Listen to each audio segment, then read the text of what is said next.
This is the Andrew Lake Podcast, and in this episode, we're talking about how to manipulate personality traits. I sincerely hope you enjoy.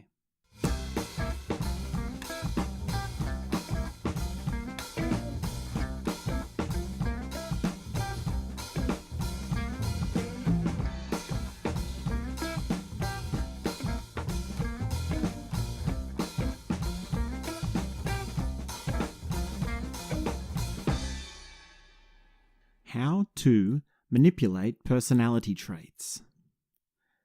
This is a juicy subject. This is going to be really fun to sink our teeth into.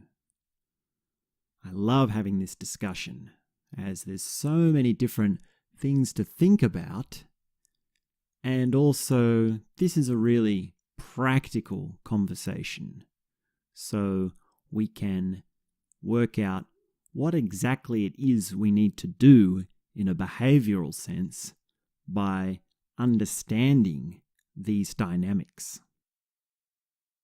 How to manipulate personality traits. Well, I guess we should do what we always do, and that is to break down the different components of our thesis. How to is pretty straightforward.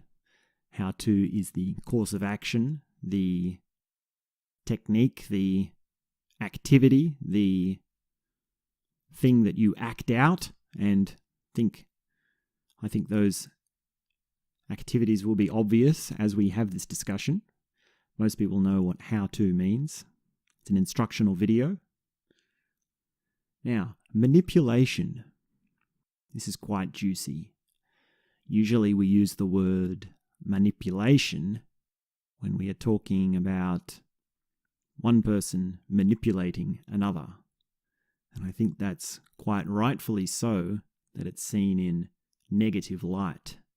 Usually if we say someone is manipulating us, it is something to be shunned or avoided, or something that's bad to be happening. Now we're talking about how to manipulate personality traits, and I really want to focus on how we manipulate personality traits within ourselves. We're really talking about us right here. We're really talking about me. We're talking about you. We're not talking about how you can manipulate personality traits in other people.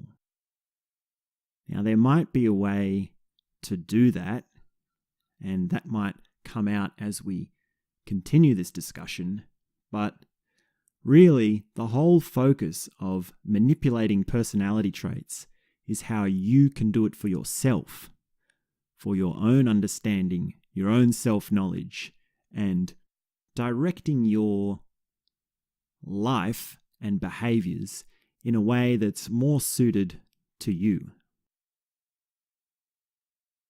When I think of the broader meaning of the word manipulation, I think of an on and off switch. If you can turn something off and on at will, then you're manipulating it. You can stop doing something and you can start doing something as you choose, as you wish. Manipulation is also a way of changing something by stretching it, pushing it, bending it, molding it. We could say that a sculptor manipulates clay in order to make an artwork. A writer manipulates words to express meaning. A painter can manipulate the paint to express something through his or her art. So if we use this broader definition of manipulation, we can say that we're trying to master or control or have at least some sort of degree of ability to change the thing that it is we're trying to manipulate. Now, we want to keep in mind that manipulation isn't total. there's no final manipulation of anything, because the dynamic of control and enforcing control over something, whether it be a person or a medium such as painting, still has a degree of unknown to it. We can't always have a total control or mastery over something.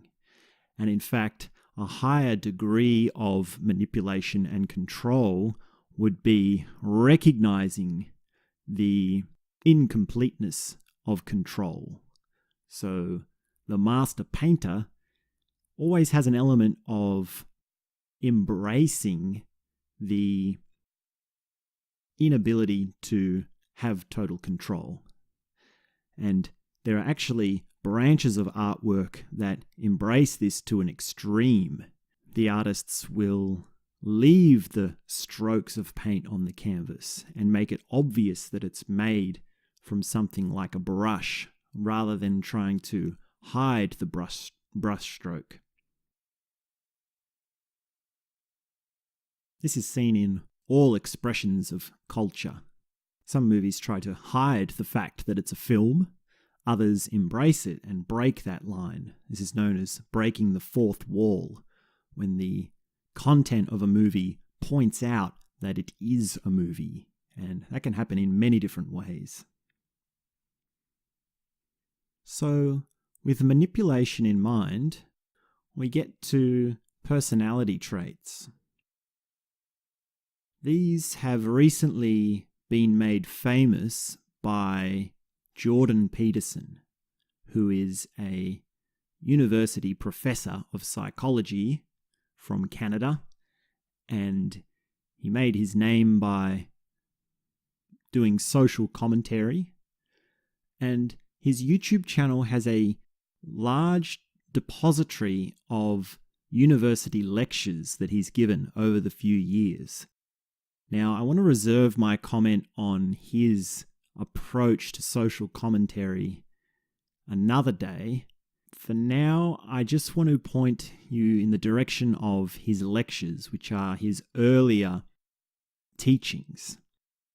This would be where he is in the classroom, setting up the camera in front of his face, and delivering models of psychology to a student audience.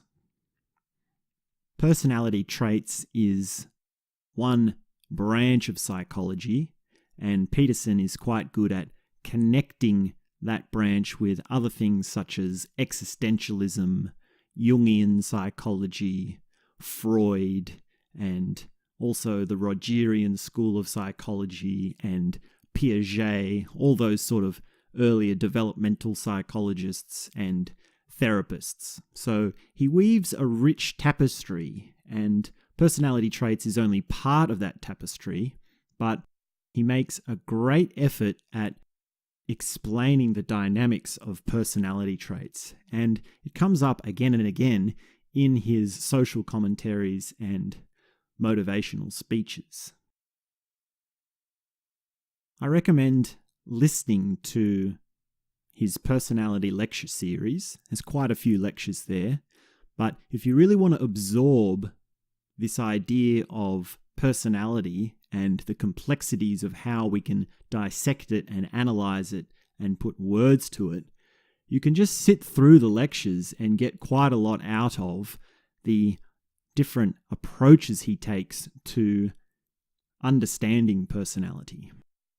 I think one of the lecture series is called Personality and Its Transformations, or something like that. And I don't know if that's quite correct, because he really should have called it Personality as a Way of Analysis, or Understanding Personality, because he doesn't touch entirely on the transformation part, the transformative part, or at least I think he could have done a bit better of a job at explaining the transformative part of personality. And that's what we want to focus on here today. We're talking about personality traits and how to manipulate them. This is what we do in order to change our personality traits. Now, to manipulate personality traits, there is one thing you need to do. This is the one trick that you need to employ if you want to start to enact this technique. Here it is. Reverse your personality trait. So the process goes: step 1, recognize the personality trait. Step 2, do the opposite of it. When you can do the opposite of your personality trait, then you can take it to the final step, which is the ability to choose whether to have that trait or not. We should talk now, I think, about this idea of positive personality traits and negative personality traits. Now, when you study Psychology 101 or you study Personality 101, there might be a tendency for the teacher or the textbook to draw this line between positive traits and negative traits.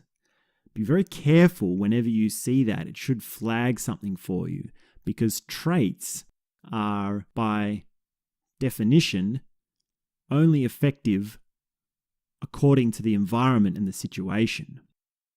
We want to be able to employ traits at different times for different environments, for different endings, for different goals, for different successes that we're trying to achieve. So don't think in terms of right or wrong traits. Think in terms of when to use each trait. I believe it was Aristotle, the great Greek philosopher, who said a similar thing about virtues. A virtue can be good at times, but in the wrong context and at a different time, a virtue can be a vice. And that's what we'll discover as we keep having this conversation. Now I think we should discuss a concrete example that you can start applying to your everyday life. One of the pillars of personality traits is called extraversion. Now, this is contrasted with its opposite, introversion. Most people know what these words mean, but allow me to remind you so we have a clear picture. Extroverts are outgoing. They thrive on social situations. People are an opportunity to extroverts. They are an opportunity for stimulation, to talk about ideas and have fun and interact in an energized sort of way. Introverts are not quite like that. They're more quiet. They're shy. They're more inside their heads. They more think to themselves, keep to themselves. They can be socially anxious at times. They like to be alone and just enjoy the simplicity of their own company. So, if we're talking about manipulating personality traits, the next time you're being extroverted, you can try and see what it would be like to do the opposite of that. If you're used to going to social events and being outward bound, perhaps just turn it down a bit and be a bit more introverted. If you're introverted normally, you can actually try to become extroverted. You can put it on like a mask or a suit or a costume and embody what it's like to be talking lots and not thinking much about what you're saying and not worrying or caring what people will think. You can just become energized. And if you work at it and you practice it, you can learn to embody these two distinctions between introversion and extraversion. People sometimes make the mistake of identifying with one of these two things. Oh, I'm an introvert. Oh, I'm an extrovert.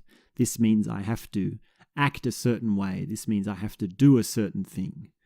But this leaves you without an amount of personality flexibility.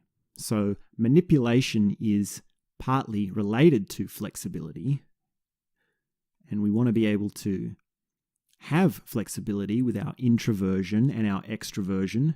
We also want to be able to turn off our introversion and our extraversion by contrasting them and recognizing them. So if you recognize these personality traits and take them to the extreme, you can start to clearly differentiate the two, and then you'll be able to have more control over these personality traits. Another common personality trait, which is taught in your psychology schools, is agreeableness. So if you're someone who's agreeable, it basically means what it says. You agree with what people say. You do as you're told. And it's not just in conversation, but it's also in the behaviors that you take, the direction of actions that you take in relation to other people and in an environment, and also in a society at large. So if you're someone who's agreeable, then you'll just be going with the flow. You'll just be doing as you're told. You'll be keeping up with everyone else and following the herd. If you're someone who's disagreeable, you'll be the rebellious type. It might even be the case that you are doing the opposite as what you're told in order to be more unique and outstanding. That might be the way you identify yourself as someone who is significant, or how you gain your confidence in the world is by disagreeing with everything and being rebellious. So you can see here, if you have a job where you're within a hierarchy or a ladder where there's people below you and people above you in leadership, navigating agreeableness and disagreeableness can be a clever tool for expressing your personality in a more versatile way. You can see that people who are leaders or managers of a company they won't get very far with just agreeing with everyone. They need to have their own ideas. They need to push an agenda. But if they're following a leader, if they're following a manager, then they're going to get in trouble if they push too hard against the higher edges of the chain. So it's up to you to work out when to employ these two and when to have your own ideas and to carefully navigate your way around.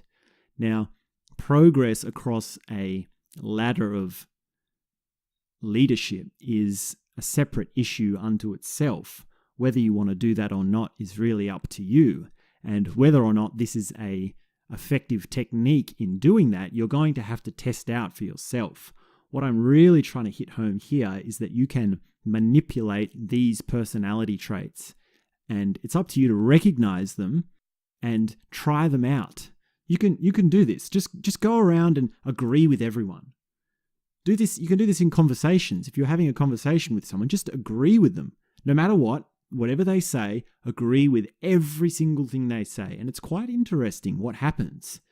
You can agree with what you're told to do, and you can do as you're told, and you can follow orders. And there's actually a bit of freedom in that. You can actually see that there's a lot of freedom in conforming.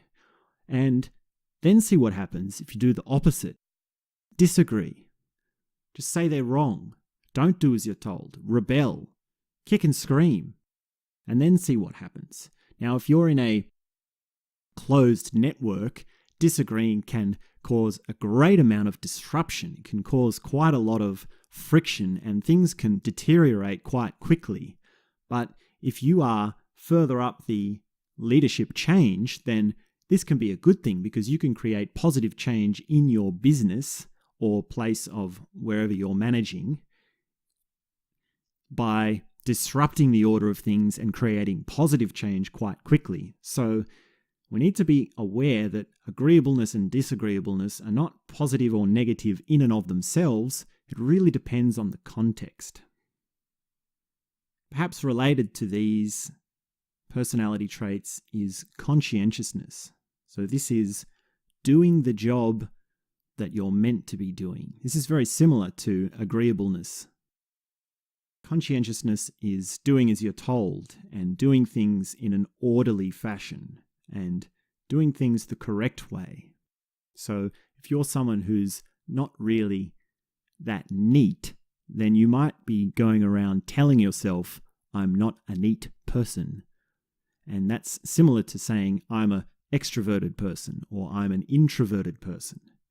You can manipulate this trait by saying, I'm just going to be neat for a while. I'm just going to try it. You can break it down into small things. Maybe I'll just say, I'll just use my handwriting as a starting point. Every time I'm doing handwriting or I'm writing something with a pen, I'm going to try and be a little bit extra neat. I'm going to try and really take my time and work against this assumption that I've got within myself that I'm a disorderly person or I'm a eccentric, weird person, quirky person. And that way you can start to swing the pendulum back to the other side. And eventually, if you get good at that, you'll be able to integrate the two. You'll be able to do things in a scrappy sort of imperfect way. And then you'll also be able to adopt the role of perfectionist. Perfectionism is a good way of looking at this because perfectionism taken to its extreme is pathological. It is suffocating. You'll never get anything done if it has to be perfect, and you'll drive yourself mad if you're trying to always scrape off that extra problem or that extra imperfection, that mistake. There's nothing worse than chasing perfection, which is an imaginary concept inside the mind, because it's ethereal and you'll never catch it. But on the other hand, we can't do away with our perfectionism. We can't say all hells break loose, all disorder, let's just revert totally back to chaos. This is anarchism in aesthetics. We need to be able to unify the two and employ them as they are needed. There's a few other personality traits that we might discuss. One of the other big ones that are in the textbooks or the psychology schools, what you might learn about if you're studying personality traits in high school, Personality 101, is openness. So this is openness to new experiences. How willing are you to try new things? How willing are you to think about new concepts? Do you think it's okay to try new ideas? Do you think it's a good thing to be thinking about new ways of doing things? Are you willing to give it a go? Are you willing to at least try it? Or are you more of a dismissive sort of person? You're a defensive sort of person. You easily get offended, and rightfully so, because you are right. To lean into openness, you need to do what is opposite to the thing you are naturally drawn to. Your interests are an expression of your personality traits. The things that you find interesting are really up to the composition of your behavioral patterns and your conditioning. Now, I don't want to get deep into biological and evolutionary nestings here. For now, we're only dealing with personality. And of course, on a deeper level or a non-duality level, interests and motivations collapse. But here we're speaking relative to the personality, relative to the actions that you can try out in order to manipulate your personality. Openness. What are you open to? Well, let's try and expand that by saying, what are you closed to? What is something that you would never ever do? What is something that you would never try? What is something that is completely off limits? What is something that would make you feel threatened? Now go and do that. embrace that. Learn what it feels like to act that out. Push your limits. Push your boundaries. Expand what it means to have a field of possibilities. Dig deeper into your boundaries and open up your world of what you could do. Now you can see if you take this too far, it does become self-destructive. It is possible to be so open that you try something that is dangerous to your survival. And we don't want to do that. Please don't go off and do something crazy. I don't want to be living with the guilt. So keep this in mind. We've got openness and we've got closedness. And we want to be able to embrace them both by trying the opposite of the instinct you have with any situation or environment. Particularly when you're in a new environment or a new situation, you're going to have a degree of closedness. So openness is very good for anything new. That goes also for when you're hearing new information and when you're hearing new ideas. If someone's bringing a new concept to you, openness is probably the best line of trait to take. Another personality trait which is striking or obvious to point out in people is how emotional they are. Have you ever noticed that some people are really emotional and other people seem to always just be the same old average self that they always are? What's going on here? What can we do to manipulate these personality traits? Some people are patient. Some people get angry quite easy. Some people are inquisitive. Some people are easily excited. I always like that line from the Whitlams, which is an Australian pop band. In one of their songs, he goes, "She laughs too easily and cries too hard." And I think that's a poetic way of saying that people are emotional. And there's a whole scale between people who are really emotional and expressive with their emotions and people who are numb and bland and simple with maintaining one composure throughout their day, week, and month. So how do we manipulate these traits? What would we do? Well, what have we been talking about? We've been talking about doing the opposite of what you identify yourself doing. So if you feel a tendency to become extremely emotional in a situation, calm your farm. Settle down. Don't react so strongly. Don't be so erratic. Now, that doesn't mean suppress the emotion. You should still express yourself, but be mindful of what it means to choose how to express that emotion. Be more aware of how you feel that emotion.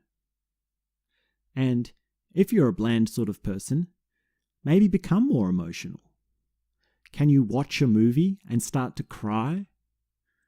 Can you watch a movie and really laugh at the jokes? Can you listen to the music? Can you smell the roses? Can you notice the significance of what someone is saying? Can you feel the emotion of when someone's talking to you about something serious? Can you have an emotional reaction? So you see here, with all these manipulations, we're trying to take ourselves to another level of understanding. On the surface, someone who manipulates personality traits looks exactly the same as someone who has the personality traits. And when I'd been doing this for a little while, I found it quite funny because I'm quite a weird sort of guy, and that's something that I've been identified with for quite a while, this eccentricity, this sparkiness, this dirtiness, this grittiness. And of course, I've got a job where I'm manager and it requires me to be quite neat and orderly. So I've been working on pushing against my trait of being a bit quirky. And it was funny because someone came back to me and they said, "Oh, you're always so neat. You're so anal. You're so rigid with everything that you do. Why you got to stick up your ass?" sort of thing. And it was quite hilarious to have this realization that I'd gone full circle. And of course, I'm not strongly identified with either of these things now. I don't have that trait really pressing on me. It's just that those traits are now things that I can use for different environments. And it didn't... Well, here's the thing. If someone tells you you are a trait which you're not identified with, then they're going to become really insulted. It's really going to upset their self-image. So if you really want to cause trouble, what you can do is recognize a personality trait in someone and then discourage it. So if someone is really extroverted, or someone is really agreeable, or someone is very orderly or open-minded, then you can just do the opposite and you're going to get in lots of trouble. Conversely, of course, the other way, you can encourage traits which are inherent in other people, and that would make them feel much more connected with you, especially if it's a positive trait. And of course, keep in mind that the positivity of a trait is dependent on the values of the situation, the goals and the outcomes, the arrow of direction of a situation towards something good or bad. So keeping that in mind, we can learn to be beyond personality and remember that the manifestations of personality will still look like surface level manifestations. Don't expect there to be a big difference in how you appear to others if you try to employ these manipulations of personality traits. Now, as with any psychological model or map, you need to be careful in how you apply putting it into your life. Now, there's a few things we want to avoid. One is going too extreme with it. So this would be taking an opposite too far to an extreme. So keep that in mind. And when you're doing an opposite of a personality trait, only take it in little steps. Only do it in little degrees. So don't become so orderly that you're a handwriting Nazi. Just do it a little bit more and see how it happens. See how it increases or changes for you.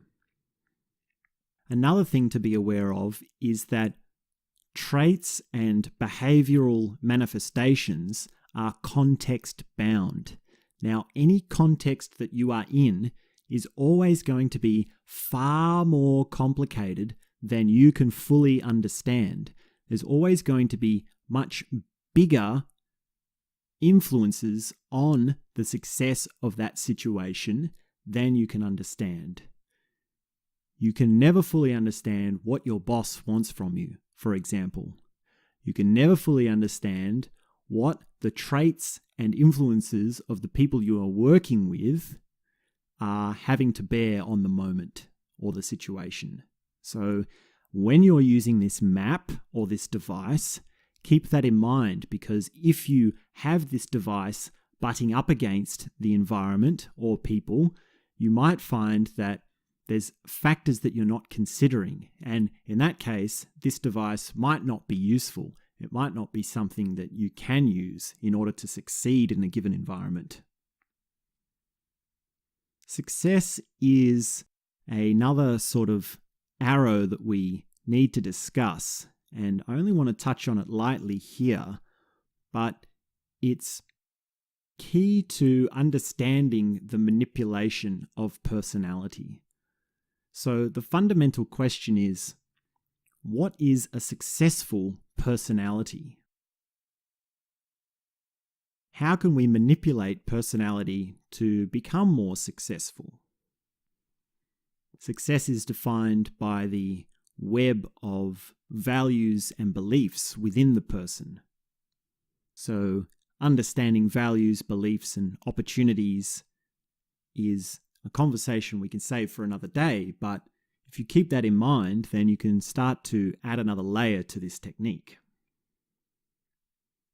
Now, there's one thing that comes to mind, or one thing you might start to realize when you experiment for a while with manipulating personality traits. And that is the question of identity. What is my personality? What is really me? What is the way that I like to do things? Now, personality is only a small fraction of what you are. And we can use this window to step into a larger understanding of what you are. Because you'll be manipulating these traits, you'll be acting really extroverted, and then you'll be acting really introverted. You might become confused. So if I'm not introverted and I'm not extroverted, what am I? If I'm not orderly and I'm not disorderly, what am I? If I can just go around agreeing with everyone and disagreeing with everyone, then where does that leave my authenticity? Where does that leave me in the way of being consistent with my personality? Do we want to have a consistent personality? Do we want to be the same person to everyone? Do we want to act the same way in every environment? If I'm being emotional in some situations and becoming less emotional in others, does that mean that the things I'm caring about is changing? Does that mean the things that I'm emotionally invested in are changing? Does that mean that I can actually invest my emotions in other things? And what would those things be? What should I do to become emotional about the right things? When these sorts of thoughts start happening, you're heading in the right direction. You're starting to open up to a larger identity. You're starting to expand your meanings. You're starting to expand your field of possibilities of behaviors. And that's going to be the time when we start to draw our conversation towards values and beliefs and moving away from these smaller surface level personality traits. Thanks very much. My name is Andrew, and we'll be back soon with more